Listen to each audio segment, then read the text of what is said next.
विद्यार्थी मित्रांनो, मागच्या व्हिडिओमध्ये आपण निगेशन्स ऑफ कंपाऊंड स्टेटमेंट पाहिले. त्यानंतर जो नेक्स्ट पॉइंट आहे आपला तो आहे converse, inverse and contrapositive of conditional statement. Converse, inverse and contrapositive of conditional statement.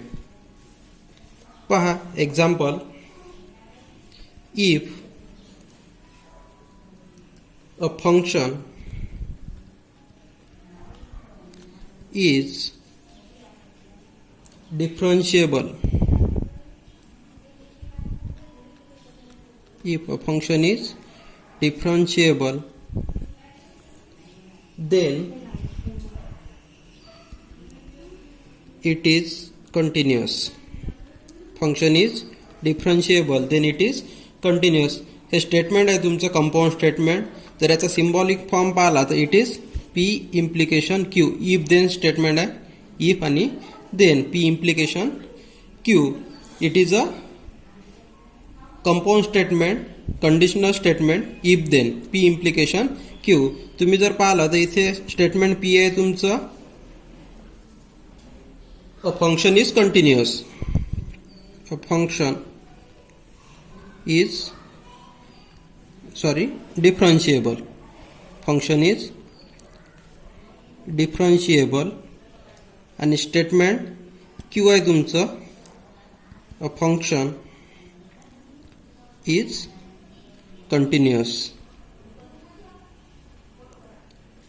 Statement p a function is differentiable आणि स्टेटमेंट क्यू आहे तुमचं अ फंक्शन इज डिफरन्शिएबल. पहा आता या conditional स्टेटमेंटचा converse of this conditional statement P implication Q is Q implication P. Q implication P. मग याला जर word मध्ये लिहायचं असेल तर तुमचं स्टेटमेंट अगोदर येईल Q statement. A function is continuous.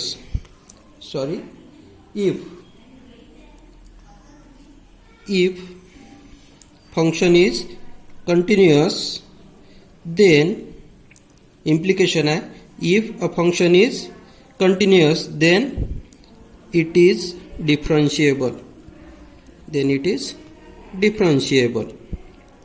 हा झाला converse. Q implication p. If function is continuous then it is differentiable. त्यानंतर आहे तुमचा inverse of this statement is negation p implication negation q. Negation p implication negation q. जर याला word मध्ये लिहायचं असेल तर इथे इफ स्टेटमेंट पी आणि त्याचं आहे negation. If a function is not differentiable, a function is not differentiable, then it is not continuous. Function is not differentiable, then it is not continuous. negation P implication negation Q. दोन्हीचं negation. त्यानंतर आहे तुमचा contrapositive of this conditional statement is negation Q implication negation P. Negation Q implication negation P. इथे जर पाहिलं तुम्ही तर दोन्ही स्टेटमेंटचं निगेशन आहे आणि अगोदर आहे तुमचं statement Q. If a function is not continuous then it is not differentiable. Function is not continuous, then it is not differentiable. असा आहे तुमचा converse, inverse and contrapositive of statement. Exercise 1.3 मध्ये क्वेश्चन नंबर 4 सॉल्व करायचा आहे. Converse, inverse and contrapositive of statement. आणि सोबतच तुम्हाला या टॉपिकवर दरवर्षी एक्झाममध्ये 3 मार्क्ससाठी एक क्वेश्चन विचारला जाते. याची चांगली प्रॅक्टिस करायची आहे.